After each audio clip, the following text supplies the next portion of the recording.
ikibyarwa n'umubiri nacyo ni umubiri, ikibyarwa n'umwuka nacyo ni umwuka. Ikibyarwa n'umubiri nacyo ni umubiri, ikibyarwa n'umwuka nacyo ni umwuka.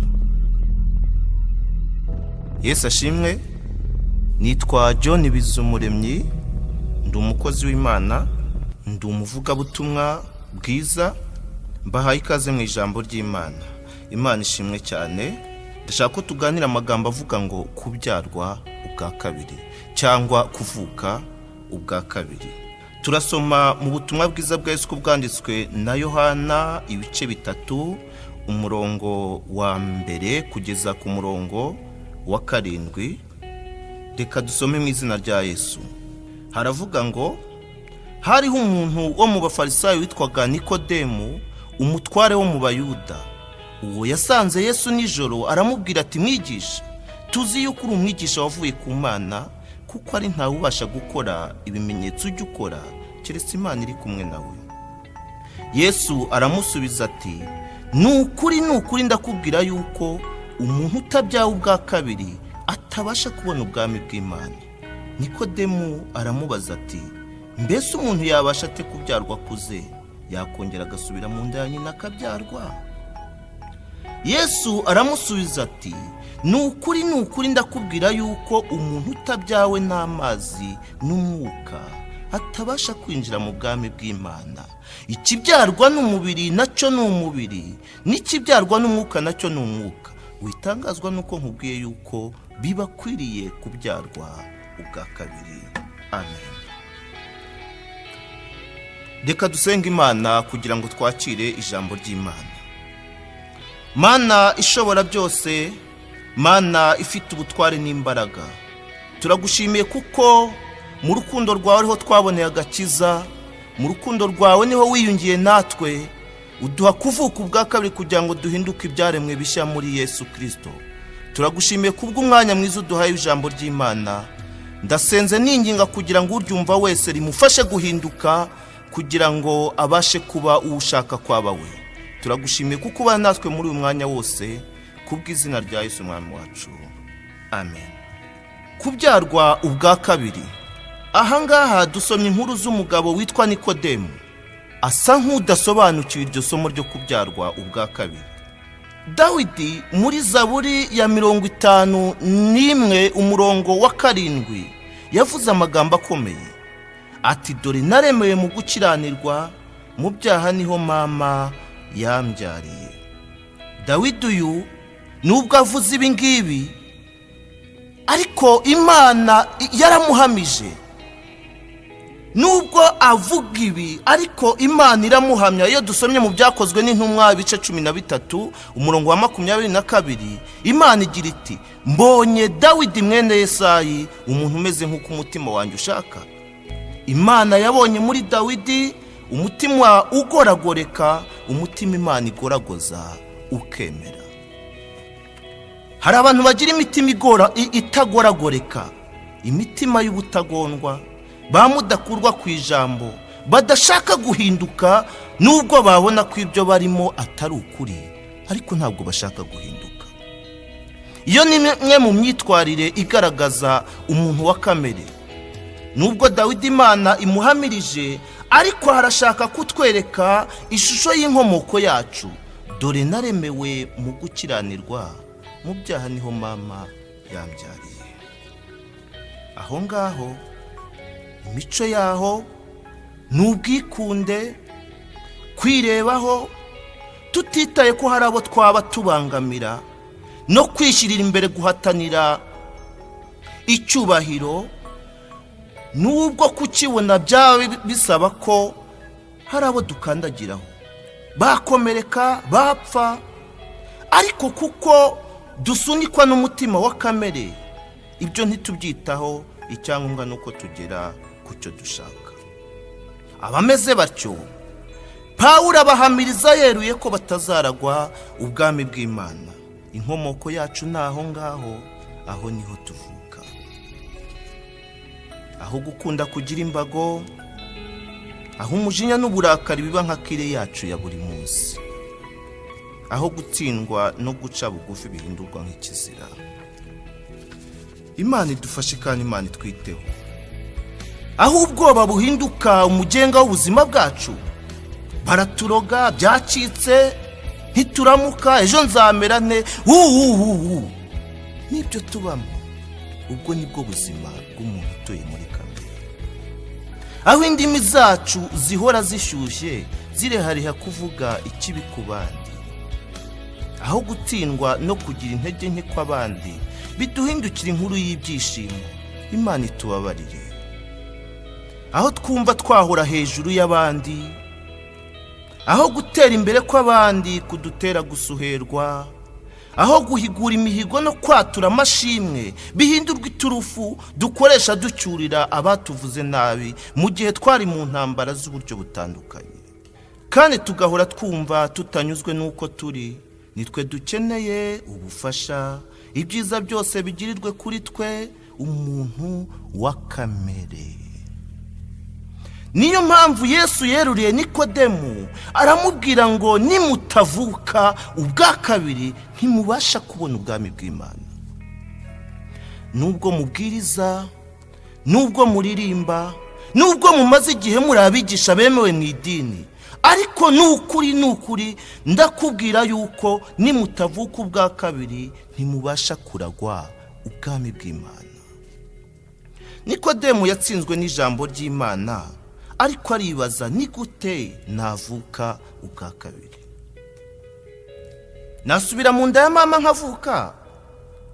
Intumwa Pawulo aduha igisobanuro cyumvikana kuri aya magambo. Iyo usomye mu Bagalatiya ibice 2 umurongo wa 20, yaravuze ngo nabambanywe na Kristo, ariko ndiho, nyamara sijye ukiriho, ahubwo ni Kristo uriho muri jye.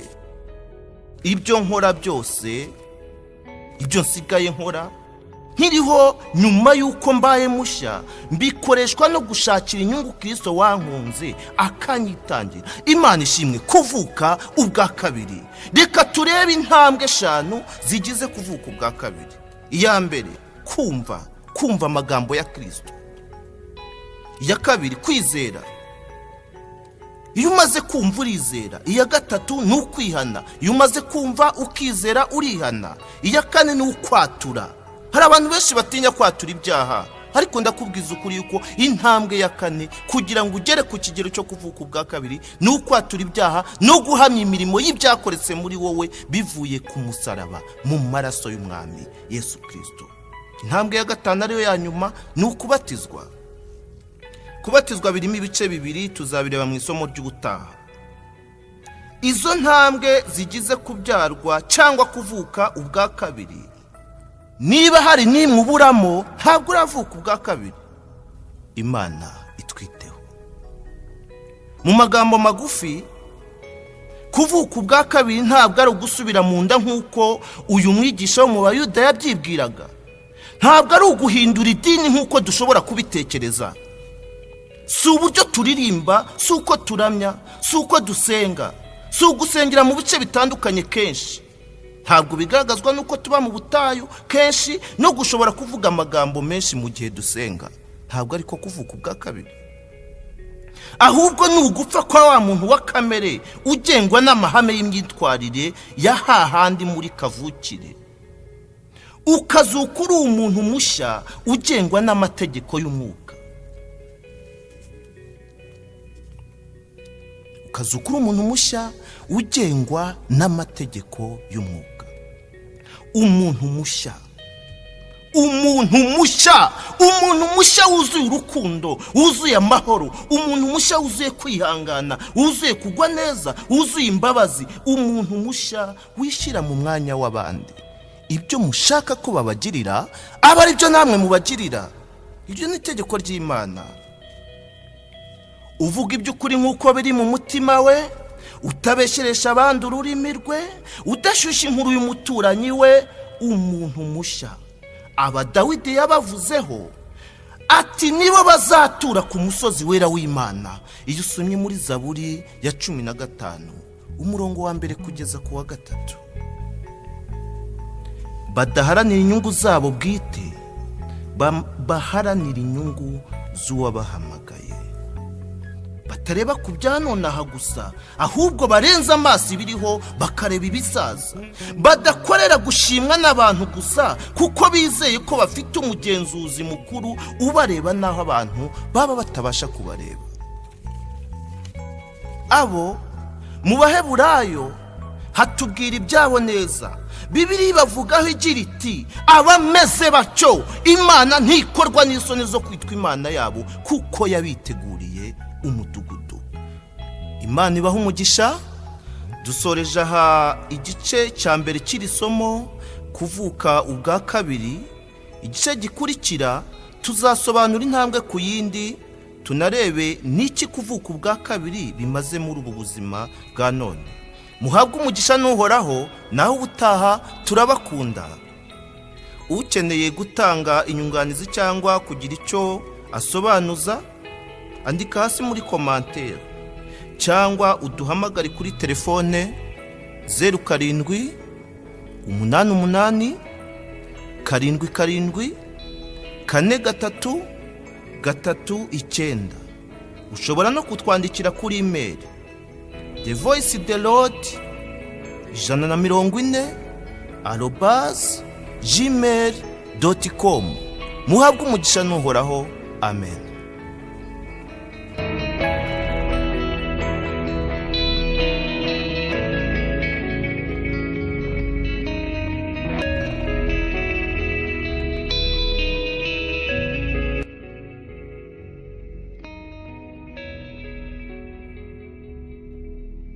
Yesu nashimwe.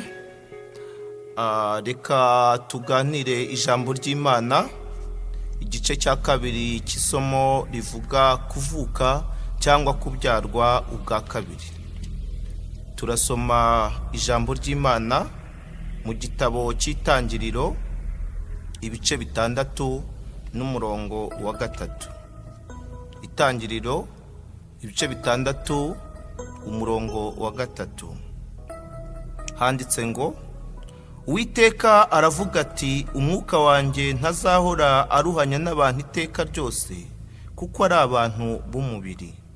Nuko rero iminsi yabo izaba imyaka 120. Umwuka wanjye ntazahora aruhanya n'abantu iteka ryose kuko ari abantu b'umubiri. Ndashaka ko tuganira ijambo rifite umutwe uvuga kuvuka ubwa kabiri cyangwa kubyarwa ubwa kabiri. Ese wigeze ubona aho umuntu agirira ishyari umuvandimwe we? Hari ubwo se wigeze ubona umubyeyi yihakana umwana we yabyaye, umwana yonkeje akamwihakana? Ese ujya ubona abantu benshi babana n'ibikomere baterwa n'inshuti cyangwa nabo bava indimwe? Ibyo bikomere birababaza, ariko se bashobora kubikiza?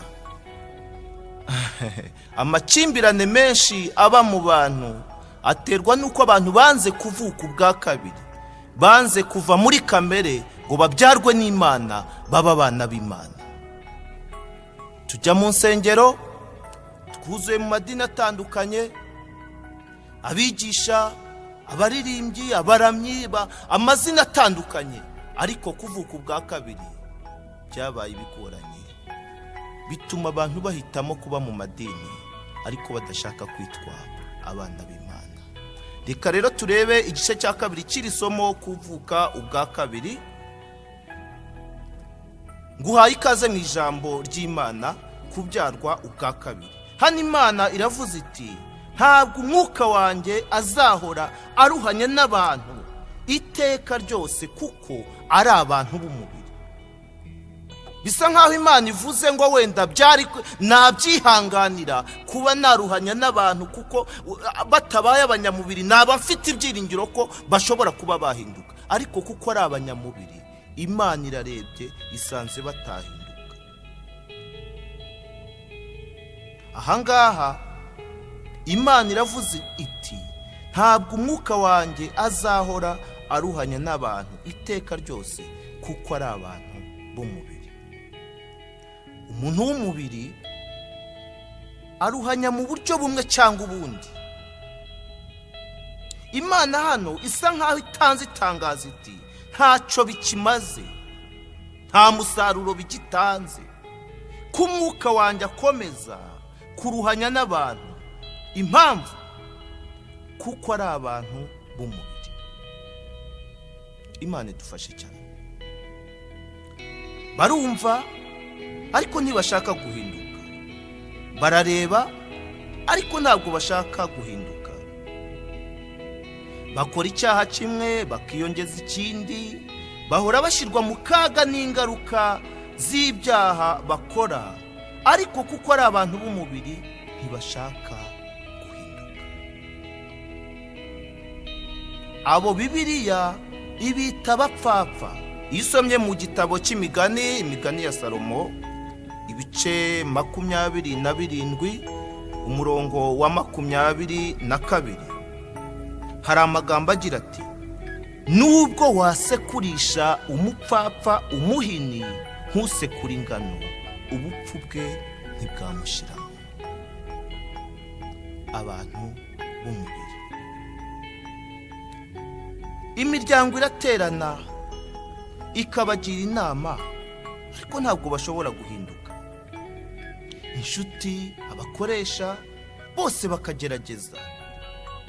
Niyo ahinduye kimwe, usanga akuyeho ingeso imwe aho yariri, akahimika indi. Ntabwo bashobora guhinduka. Ntibiri mu byo batekereza, ntibashaka guhinduka. Umuntu wa kamere. Niyo mpamvu Yesu yabwiye Nikodemo ati: witangazwa nuko nkubwiye ko bibakwiriye kuvuka ubwa kabiri, kuko nimutavuka ubwa kabiri mutabasha kuragwa ubwami bw'Imana. Ikibyarwa n'umubiri nacyo ni umubiri, n'ikibyarwa n'umwuka nacyo ni umwuka. Ayo magambo nk'uko turayasoma mu butumwa bwiza bw'Yesu bwanditswe na Yohana, ibice 3 umurongo wa 6 kugeza ku murongo wa 7. Mu gice cya mbere cy'iri somo twavuze ku ntambwe zo kuvuka ubwa kabiri uko ari 5. Reka turebe intambwe ku yindi. Intambwe 5 zigize kuvuka ubwa kabiri. Intambwe ya mbere ni ukumva. Intambwe ya kabiri ni ukwizera. Intambwe ya gatatu ni ukwihana. Intambwe ya 4 ni ukwatura. Intambwe ya 5 ni ukubatizwa. Bibiliya mu gitabo cy'Abaroma, urwandiko Pawulo yandikiye itorero ry'i Roma, ibice 10 umurongo wa 17, hagira hati: dore kwizera guheshwa no kumva, no kumva nako kukazanwa n'ijambo rya Kristo.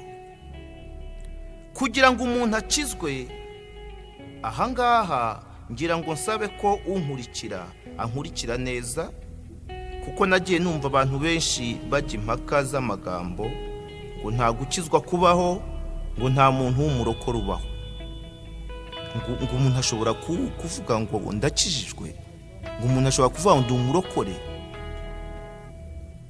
ngo ababyiyita ngo n'ubwibone, ngo n'ubwibone. Umva uko Bibiliya itanga umucyo kuri iyo ngingo. Iyo usomye Mariko, ubutumwa bwiza bwa Yesu uko bwanditswe na Mariko, ibice 16 umurongo wa 16, handitse aya magambo: uwizera akabatizwa azakizwa. Bibiliya hepfo ikomeza igira iti: ariko utazakora ibyo, utazizera ngo abatizwe, we azacirwaho iteka. Bibiliya iratubwiye ngo uwizera akabatizwa azagira gute? Azakizwa. Turekeraho rero kuyoba. Umuntu niyizera Yesu bikamuhesha kwihana, akabatizwa nk'uko Bibiliya ibivuze, azaba akijijwe. bityo ukijijwe ararokowe, arokowe urupfu ruzanwa no kutumvira Imana, ubwo ni umurokore kandi arakijijwe. Erega n'ubundi impaka si ngombwa, tureke impaka z'amagambo, duharanire gukora icyo Imana ishaka, duharanire kuba abantu Imana ishaka, abantu Imana yemera, abantu bakora iby'Imana ishaka, abantu bafite mu ngeso zabo gukora iby'Imana ishaka, abantu bagenda nk'uko Imana ibishaka. Iby'impaka z'amagambo tubyihorere. Nimutavuka ubwa kabiri ntabwo mubasha kubona ubwami bw'Imana. Dukomeje rero kuri za ntambwe 5 zigize kubyarwa ubwa kabiri. Kumva niyo ntambwe ya mbere. Kumva ni ukumva amagambo ya Kristo nk'uko Bibiliya yabitubwiye. Iyo umuntu amaze kumva, habaho ibikorwa bibiri muri we, ibikorwa bibiri biri different, cyangwa ibikorwa bibiri bibera mu mutima w'umuntu bitandukanye. Igikorwa cya mbere ni ukumvira, kumvira ibyo yumvise. Igikorwa cya kabiri ni ukutumvira ibyo yumvise. Kumvira abiheshwa nuko yizeye uvuze, ndavuga nyiri ijambo. Kumvira abiheshwa nuko yizeye uwo nguwo uvuga, Kristo niwe mvuga. Ni ukuvuga ngo umuntu kumvira abiheshwa nuko amaze kumva Kristo, akumva ijambo rye. Aha ngira ngo uruhare rwacu abigisha, abavuga butumwa bwiza, rugomba kugaragara. Ni uruhare rwacu ko dukwiriye kwerekana Yesu neza nk'uko ari, kuko abantu bazamwakira uko tumwerekanye. Imana itwiteho bakozi b'Imana. Abantu bazakira Yesu nk'uko tumubereka, abantu bazakira Yesu nk'uko tumubabwira, abantu bazakira Yesu babona mu ngeso zacu. Niba babona Yesu tuvuga ataraduhinduye, nabo ntabwo bazifuza ko bahindura, kuko babona ko twe tumuvuga ntacyo yahinduye mu buzima bwacu. Imana itubabarire kandi Imana itwiteho. Yesu adufashe. Imbere ya ntebe nzahagararayo, nzaba njyanye iminyago nyishikirize Yesu. Yanyishuriye ya myenda yose, yambabariye ibyaha, atumanira de. Imana ishimwe. Umuntu iyo yumvise bimuhesha kwihana. Yeretswe Yesu wari we, asobanura ibyo Yesu akunda n'ibyo yanga, arumvise. Biramuhesha kwihana. Yari umwe mu barindiriye kuzahanwa, none ahawe umwanya wo kwihana mbere y'uko igihano yarateganirijwe kimugeraho. Arawukoresheje. Mu yandi magambo, kwihana kwacu, kwihana k'umuntu ni nko kwikubita, cyangwa kwikubita, ni nko kwikubita akanyafu. Ni ukuvuga ngo kwihana, igisobanuro cyabyo ni ukuba hari uwari kuguhana ariko aguhaye umwanya ati nibura ihane ikosore, ukihana, ukikubita akanyafu. Uko yari kuzaguhana, wowe ukihana ukamubwira uti narangije kwihana, mu mbabazi z'Imana ikakwakira ikakubabarira. Umuntu arihana. Intambwe ya 4 ni ukwatura. Bibiliya mu gitabo cy'Abaroma ibice 10 umurongo wa 10 hagira hati: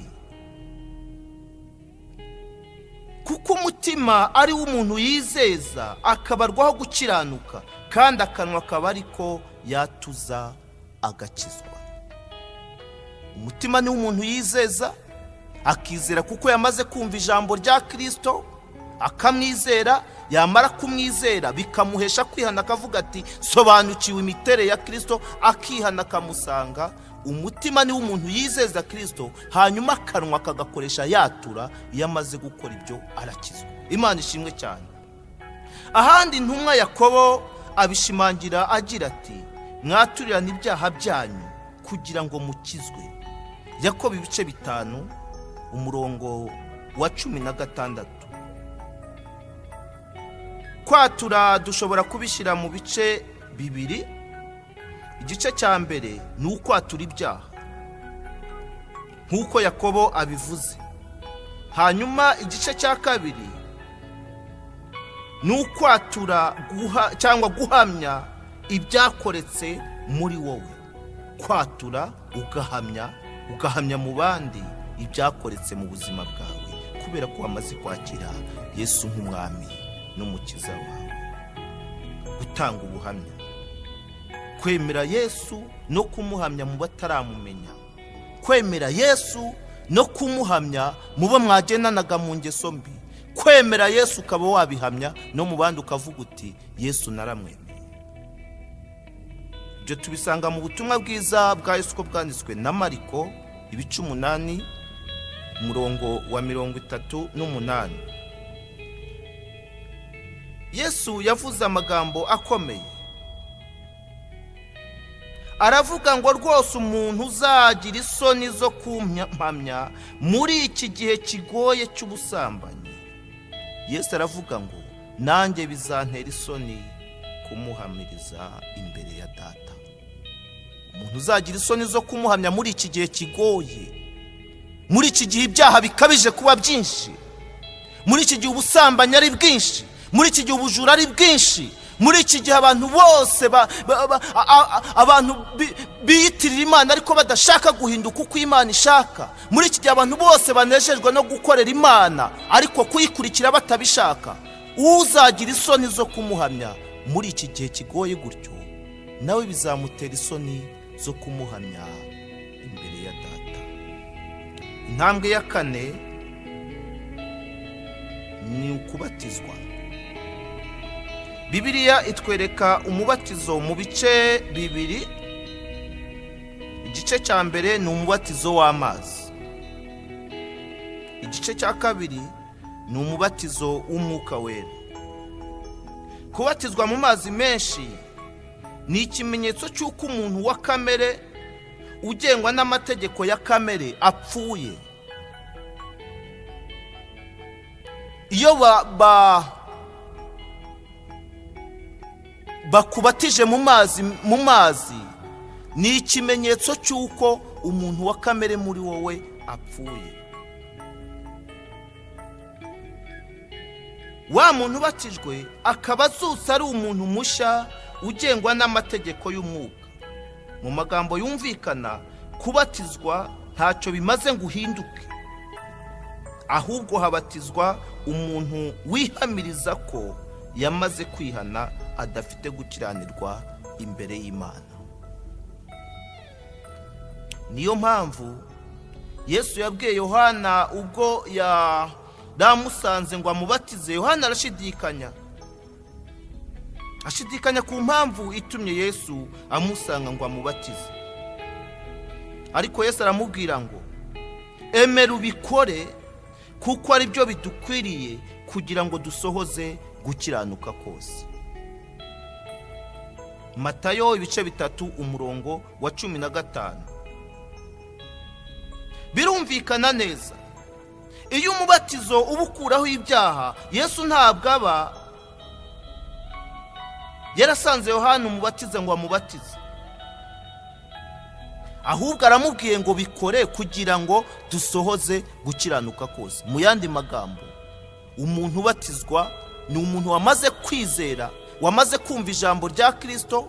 Ijambo rya Kristo rikamuhamagarira kwizera Kristo, akamwizera. Yamara kwizera Kristo akafata ingeso yari afite mbi Kristo adakunda, akazikura mu buzima bwe, aricyo twita kwihana. Akihana, yamara kwihana yihamiriza ko yamaze kwihana, akabatizwa mu mazi. Ubwo yamaze kubatizwa abaye icyaremwe gishya, aba ari umuntu wa kamere upfuye muri we, hanyuma umuntu akazukana ubugingo bushya, ubugingo buhoraho, ubugingo buzira kamere, ubugingo butandukanye n'ibyaha muri Kristo Yesu.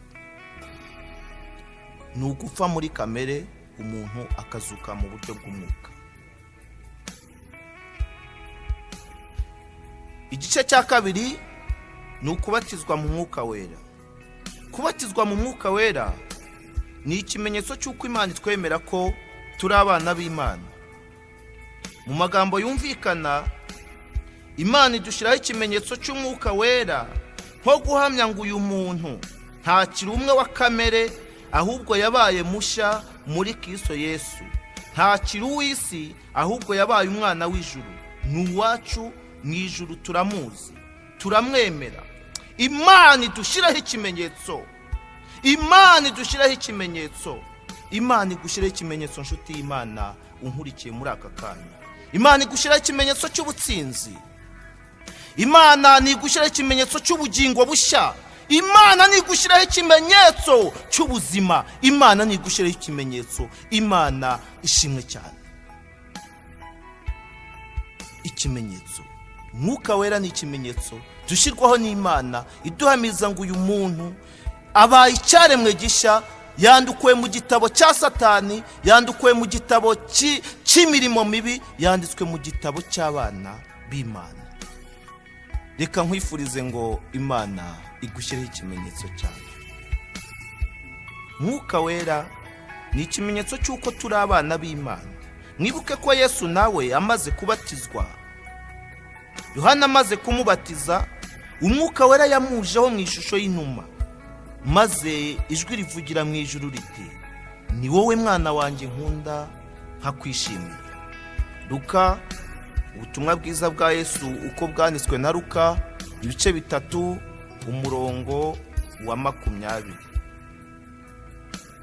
Nawe unteze amatwi none, nkwifurije aya mahirwe y'agatangaza, kumwe mu bantu Imana yishimira, kumwe mu bantu Imana yicara ikabishimira, kumwe mu bantu Imana ihamiriza, kumwe mu bantu Imana idakorwa n'isoni zo kwitwa Imana yabo, nk'uko igitabo cy'Abaheburayo kibitubwira ngo abameze batyo Imana ntabwo igira isoni zo kwitwa Imana yabo, kuko yabiteguriye umudugudu. Ubundi Pawulo we yatanze ubuhamya muri aya magambo agira ati, nabambanwe na Kristo, nyuma ndongera mbaho.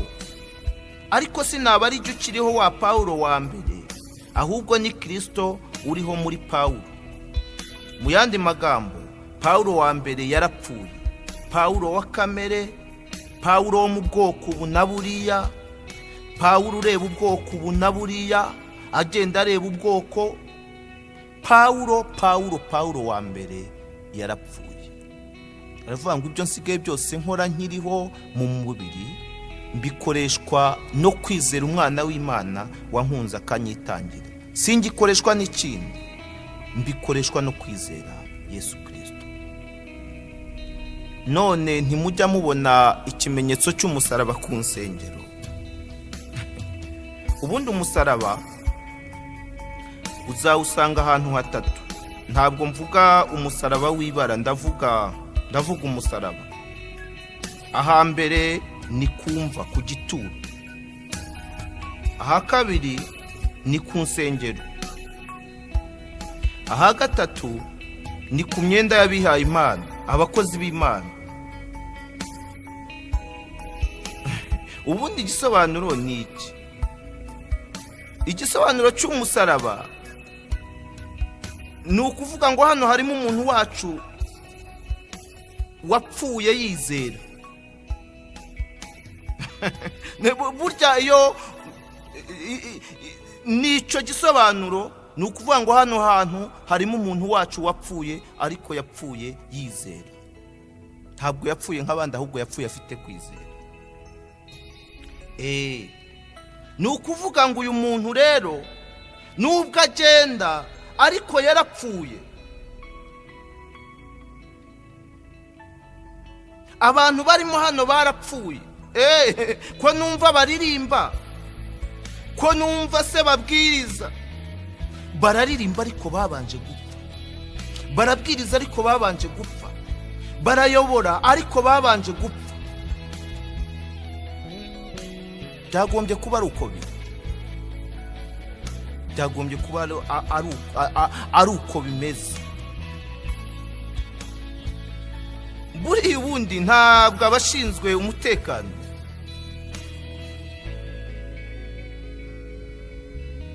ntabwo bari kujya baza birirwa babaza abo basanze mu rusengero ngo wenda babagireho gushidikanya. Buri irya misaraba imanitse ku nsengero, nk'aho pasiteri yakamanitse yitangaza ati abarimo hano barapfuye, n'ababa bagifite akuka nabo barenda kunogoka. Ni nk'aho pasiteri yashyize yitangaza ati hano harimo abantu bapfuye, abarimo barapfuye, n'uwaba arimo akiri muzima nawe ategereje gupfa.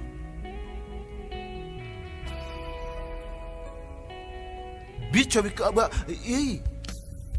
ntimwirirwe mudushakiramo abagizi ba nabi, twe twarapfuye. Nta mugizi wa nabi ubaha ngaho, abantu barapfuye. Nta bajura, twese twarapfuye, twararangiye. Nta basambanyi, twarapfuye. Ivanguramoko se ati reka hano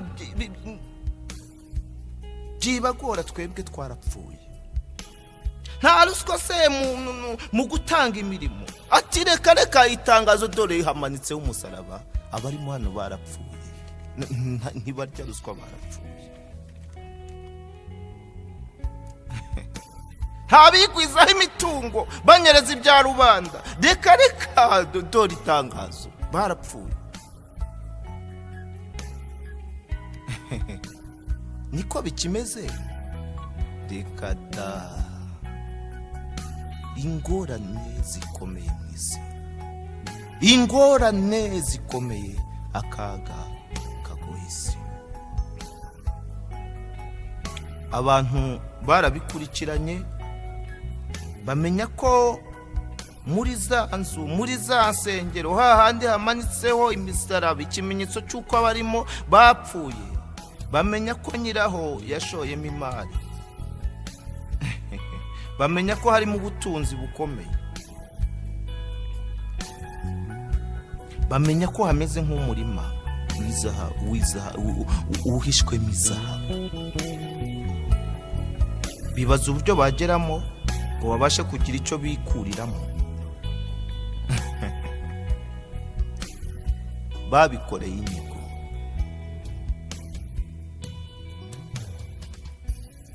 Si ukwipfusha karahava, baripfusha bigira ko bapfuye byarangiye, bigira ko bapfuye muri kamere, bahabwa uw'amazi birakunda, baritigisa karahava, indimi bazitoza ijoro n'amanywa. Si ukuzididibuza ukagira ngo ni rya torero rya mbere ry'i Yerusalemu, bashyirwa muri serikeye, bashyirwa mu bandi. Wareba ingingo zose ukagira ngo zararangiye, naho babyitoje igihe kinini. Uwiteka turengere, Uwiteka aturengere. Baryamishwa muri serikeye, bashyirwa mu bandi. Bati bano barapfuye muri kamere, byararangiye, tutabanyamwuka hano. Baritigisa tutabanyamwuka, bavuga menshi tutabanyamwuka. Babyitoje igihe kirekire, ariko ijoro n'amanywa ntibasinzira, bahora barungurukira mu mapata ya za serikeye, barunguruka,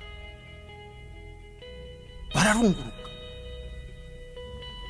Twacaye ngo twaca hehe ngo tumweguze,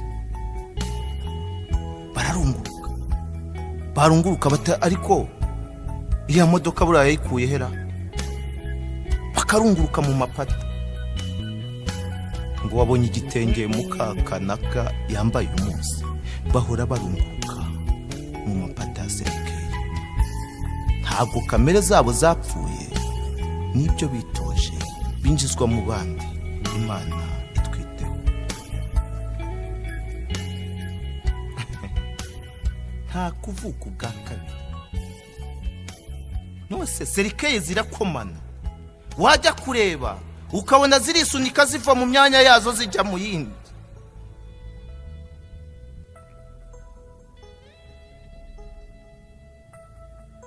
Nibazima, amaboko yabo aracyakora ibyo yakoraga, indimi zabo ziracyacyaye ntizaretse kuvuga ibyo zavugaga.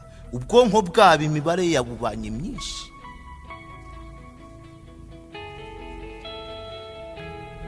Baripfishije, nibyo bitoje, nta buzima bw'umwuka ntabwo. Abashinzwe umutekano babirebye bagira amakenga, bavuga batari ko ubundi kuko buriya barimo hariya neza, nta kamere, nta byararangiye. Baba babiteye imboni bati by'imisaraba, oya mujye mureka turebe ko ibyo muvuga bihura n'ibyo mukora. Yesu adutabara. Imodoka bazambika imisaraba, bazitwaramo ibiyobyabwenge. Amakoti barayakanisha, banigiza karavati, imisaraba bayishyira hafi y'umutima aho igaragara neza. Imbere mu mifuka habitsemo dosiye z'ubumara. Ibishura babigira birebire, n'imisaraba barayongera. Imbere yabyo bahahisha udukoresho duteye ishozi.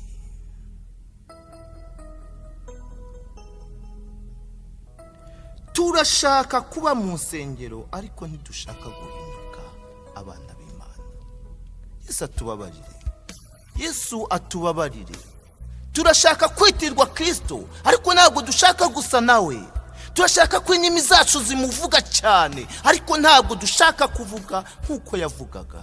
Ariko yavuze amagambo meza, aravuga ngo mwemere kuba abagaragu banje, munyigireho kuko ndi umugwaneza kandi noroheje mu mutima. Aravuga ngo nimubikora gutyo namwe muzatunga uburuhukiro mu mitima yanyu, kuko kunkorera kutaruhije n'umutwaro wanjye utaremereye. Abantu benshi muri iki gihe uzasanga avuga ati muri murandemereye ndavunika, itorero riramvunye singisinzira, korari riramvunye ndisiterese ndavunika. Kunkorera ntikuruhije n'umutwaro wanjye nturemereye. Kimwe mu bigaragaza umuntu wavutse ubwa kabiri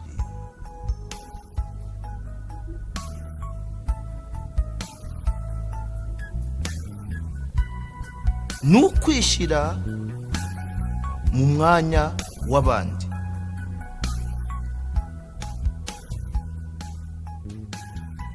Kwishyira mu mwanya w'abandi, ibyo mushaka ko babagirira namwe aba ari byo mubagirira.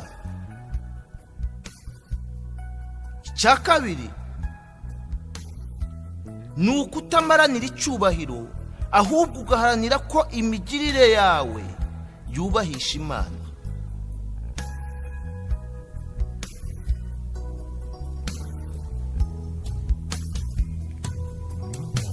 Iyo dusomye mu butumwa bwiza bwa Yesu uko bwanditswe na Matayo ibice 22 umurongo waho wa 37 kugeza ku murongo wa 39, hari amagambo agira ati: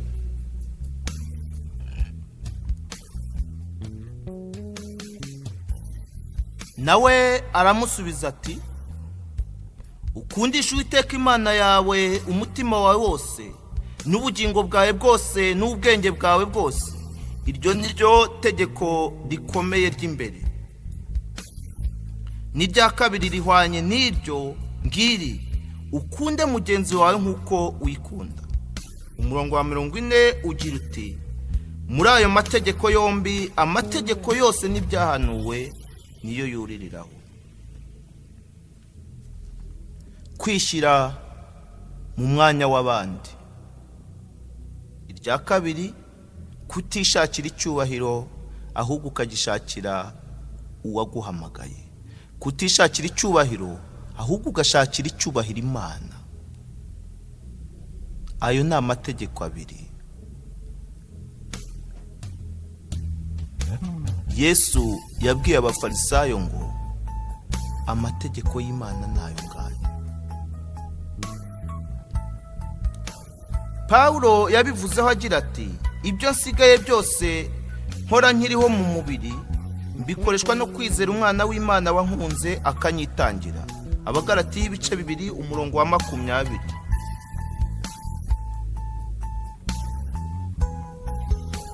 Muribuka Yesu ahamiriza Nikodemo akamubwira ati, Nikodemo, witangazwa nuko nkubwiye ko bibakwiriye kuvuka ubwa kabiri. Nimutavuka ubwa kabiri ntabwo muzaragwa ubwami bw'Imana. Abavutse ubwa kabiri nibo bana b'Imana. Isomye muri Yohana igice cya mbere umurongo wa 13, haravuga ngo abo ntabwo babyawe n'ubushake bw'umugabo n'umugore, ahubwo babyawe n'Imana, abamaze kumwemera. Abavutse ubwa kabiri, Yesu yarangije kwishingira ubuzima bwabo bwa none, kandi yamaze no kubategura aho bazabana nawe mu bugingo bw'iteka. Yohana ibice 16 umurongo wa 33, hanyuma n'ibice 14 umurongo wa 1 n'uwa 2. Abavutse ubwa kabiri bibahesha inyungu mu bugingo bwa none, kandi bafite n'inyungu zihebuje zo mu bugingo buzaza, nk'uko Paulo yabivuze muri Timoteyo wa mbere ibice 4 n'umurongo wa 8. Kuvuka ubwa kabiri nicyo cyonyine kibasha gukiza umuvumo wa karande. Nta deliverance niba utaravuka ubwa kabiri ntizagufataho. Abantu bazagusengera ngo ukiri imivumo, ngo ukiri imikosho, ukiri imyaka. Nutavuka ubwa kabiri ndakubwiza ukuri ko iyo mikosho ntabwo izakuvaho. Yesu aturengereye cyane.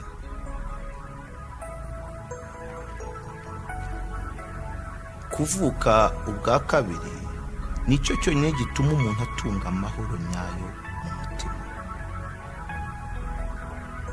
Iyo usomye Yohana ibice 12 umurongo wa 27, kuvuka ubwa kabiri niyo nzira yonyine ushobora gucamo ugatunga amahoro nyayo mu mutima. Abavutse ubwa kabiri, hari inkuru y'ihumure y'uko vuba bidatinze Imana yiteguye guhanagura amarira yose ku maso yabo. Abavutse ubwa kabiri, Imana izahanagura amarira yabo yose ku maso yabo. Munyemerere dusome igitabo cy'ibyahishuwe ibice 7 umurongo wa 13, turasoma kugeza ku murongo wa 17. Ibyahishuwe ibice 7 umurongo wa 13 kugeza ku murongo wa 17. Inkuru y'ihumure ku bavutse ubwa kabiri. Imana izahanagura amarira yose ku maso yawe. Dusome.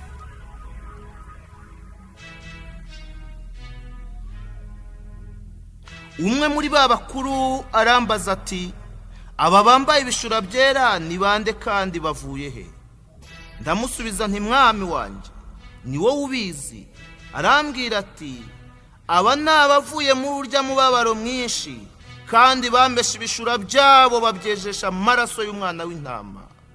Nicyo gituma baba imbere y'intebe y'Imana bakayikorera mu rusengero rwayo ku manywa na nijoro. Kandi yicaye ku ntebe izaba bambaye ihema ryayo. Ntibazicwa n'inzara ukundi, kandi ntibazicwa n'inyota ukundi, kandi izuba ntirizabica cyangwa icyokere cyose, kuko umwana w'intama uri hagati y'intebe y'ubwami azabaragira akabuhira amasoko y'amazi y'ubugingo, kandi Imana izahanagura amarira yose ku maso yabo. Imana ishimwe. Nubwo none urira, ariko Imana yiteguye guhanagura amarira yose ku maso yawe. Amahoro arabuze mu isi, ariko tugiye gusohora mu mahoro y'iteka. Haleluya. Abacu twabuze turenda kubana nabo ubuziraherezo. Bibiliya yatubwiye ngo Imana izahanagura amarira yose ku maso yacu. Ibikuriza none Yesu arabizi. Yesu yiteguye kuguhoza.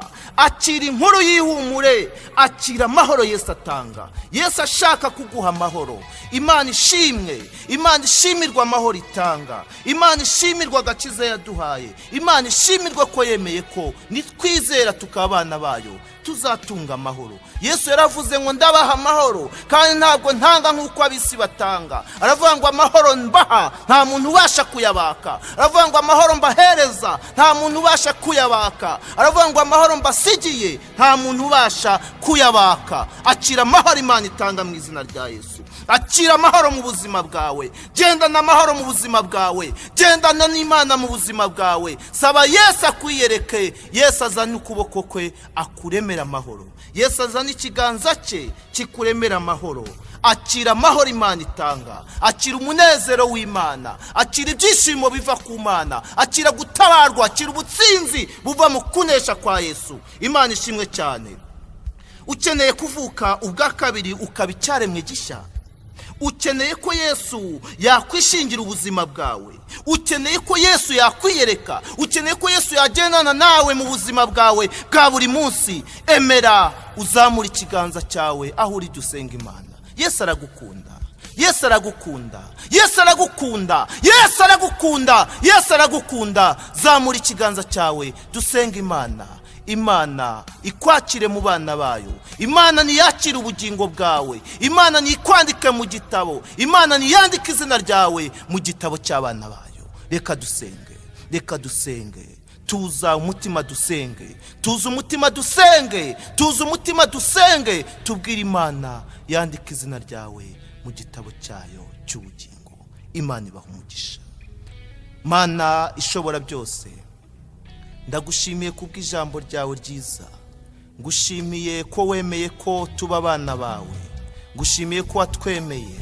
Ngushimiye ko waduhisemo. Ngushimiye ko wadutoreye kuba ubwoko bwawe bwite. Ngushimiye umwanya mwiza uduhaye w'ijambo ryawe. Ngushimiye abaryumvise bose.